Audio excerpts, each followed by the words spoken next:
name is Philip Cooper. I'm a community health worker, formerly incarcerated, long-term recovery, what they would say expert by experience. I work full-time for Landis-Scott Regional Council, and I work part-time for United Way and NC State Institute for Emerging Issues. And I recently launched Operation Gateway, which is a 501c3 nonprofit that's going to be doing the reentry work for the returning citizens coming back to Buncombe County.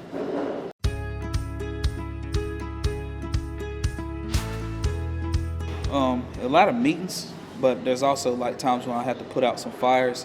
When I say meetings, here lately I've been meeting with people to educate them about the reentry needs, the gaps in services, educating the community about credentialing, like community health worker, peer support specialists, and helping people get access to those credentials.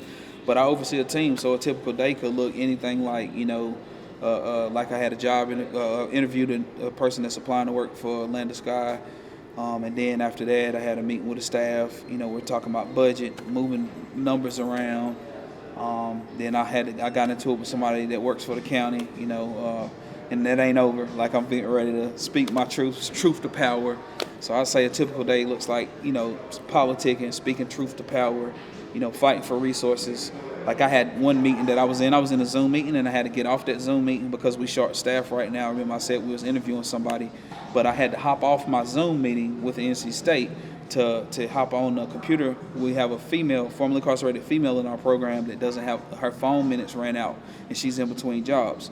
So we helped her with paying for it, but I had to hop off to go on Metro, to go and pay her $66 bill, and then make sure I email the receipt so I can be reimbursed. Don't forget the reimbursements. But that's what a typical day can look crazy, man. It can look like picking a guy up and taking him to a recovery meeting, or going to DHHS. Like Monday, I picked a guy up that had just got out last week, took him to DHHS to apply for food stamps. And then I had to remind the person that did his food stamp application that we're going to need the award letter, because also took him, after we finished DHHS, took him to NC Works, because we're getting them an on-the-job training contract. And so this is an underutilized resource, workforce development resource, but navigating the process of accessing the resource can be complicated, you feel me? Because, like, they need to have birth certificate, social security card, ID, selected services. It's just different things, and then they have to upload documentation. And so with him, I was able to help him upload his documentation and everything.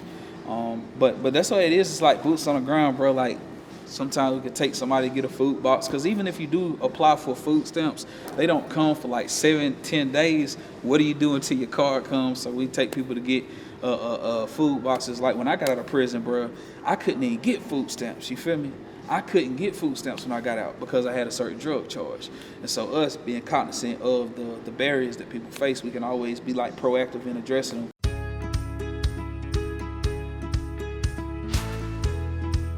So like with my team, we more boots on the ground. So we like community-based, hands-on, once they get to the streets. And so what y'all are doing is powerful, because, you statewide for one, I'm surprised you even pulled up in Asheville, so shout out to you for being willing to come to Asheville to make like real connections, as opposed to just emails. But it's powerful what y'all got going on, because even when the case managers can't connect with us before a person gets out, your model of getting them those kits can get us access to them to be able to assess their needs and better prepare to welcome them home.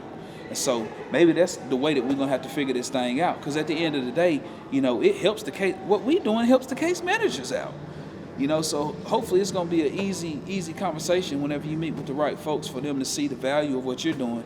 And I look forward to getting more and more referrals, because it's easy for us to hop on that text behind once we know they coming. Like, hey, my name is da-da-da-da-da. This is what we got going on. Here's a pic, because you can just upload a picture of your business card and send that to them, upload as an attachment.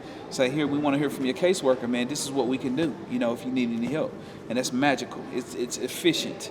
It's not last minute, get a person and they're scrambling. What am I going to do? What am I going to do? It's efficient. So let's do it.